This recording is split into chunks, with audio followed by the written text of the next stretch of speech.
Good thing y'all are here today and not yesterday. So, second day in Shells. It's been we have pushed them. It's been a challenging 4 days to start camp, which is what we wanted.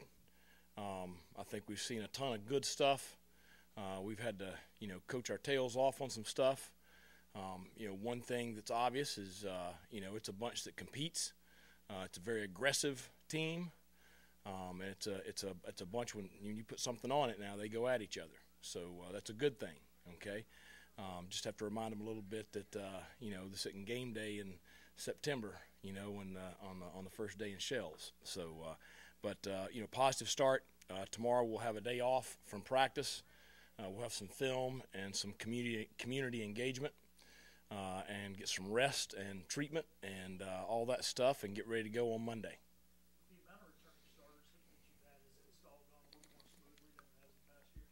Well, yeah, probably so, because now we've piled a lot in there in 4 days. I mean, we've got a lot of stuff in both sides of the ball, and the first unit, it's pretty smooth. Now there's obviously wrinkles, the new receivers, the stuff we still got to iron out, but we've thrown a lot at them in 4 days.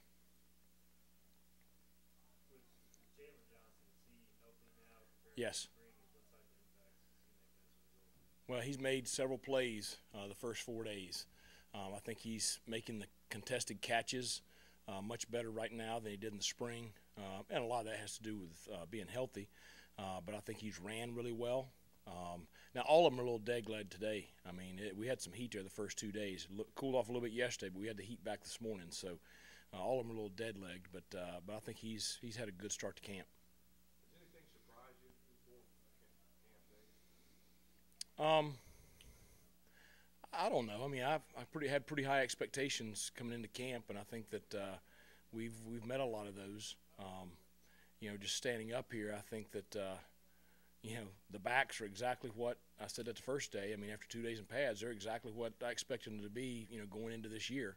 I think our offensive line had a good day today. Now, yesterday they kind of got dotted a little bit in our first kind of competitive,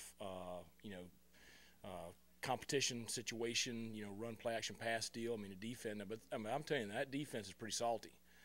All those guys are back. They play with an edge to them, a lot of energy. They like to run and hit. They feed off each other. So it's going to be good. I mean, that's why I told them. I said, when we go good on good out there, you're not going against chopped meat over there on the other side of the football. So, you're going to improve, and we need each other. And that's one thing we focused on today is, we had some pod work where it's basically live O-line versus D-line, half-line kind of stuff. And those D linemen, they need that double team. They need to get, holding off that double team, not getting knocked off the ball. The offensive line, they need that, fight from the defense. So I think there's just so many positives, the first 4 days of practice. You just mentioned you have high expectations coming into camp. What are those expectations? Well, I expect us to look like a good football team. I mean, that first scrimmage next Saturday, I expect us to, be clicking with those first units. You got too much experience, too many guys are too committed to not go out there and look really, really good. And that's now both sides of the ball. That's not just one side. So I expect us to be a good football team.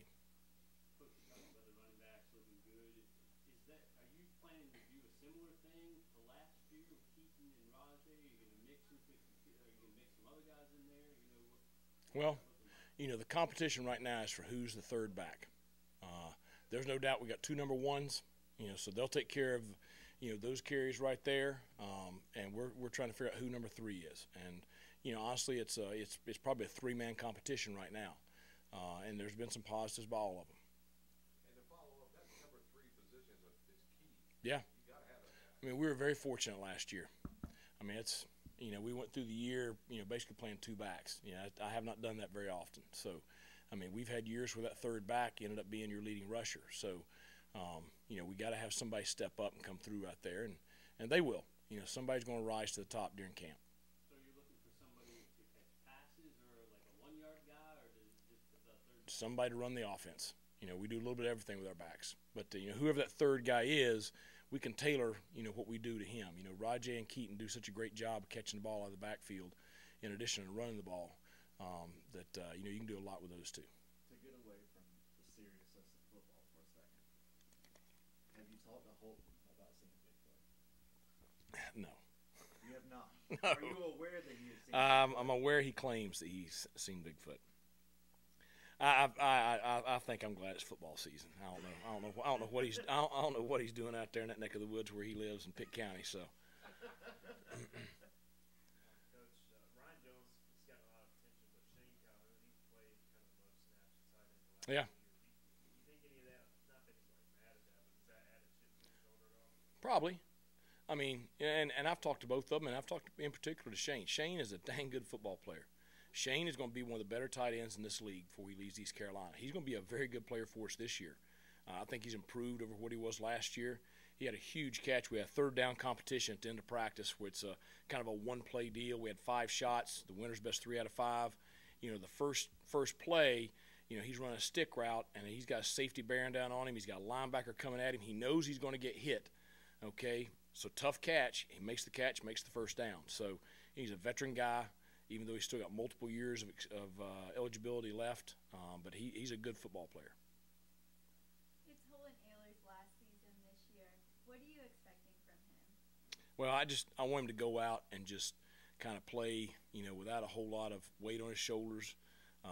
Expect him to go out and lead us. You know, I wish him all the success in the world. I told him, I said, I hope you throw for 4,000 yards, because if you do, we've had a great year. But I don't want to sit here and put, you know, any kind of statistical measurements on him. I just hope he goes out, has fun, plays to the very best of his ability, and enjoys this year with his teammates, because, you know, the loose and relaxed Holton Ahlers is a darn good quarterback. Last year you lost, or this year you lost kind of the quarterback of the defense from last year in Bruce Bivens. How has guys like Miles Berry and X, how have they stepped up to kind of replace that communication on the defensive side of the ball? Well, I mean, that's 2 guys that played a lot of ball. You know, they're both 5th-year seniors, so it's not like you're trotting a rookie out there and then you throw Chance in there with us. You know, you got 3 guys that played a lot of snaps, so we feel very good about the leadership on defense.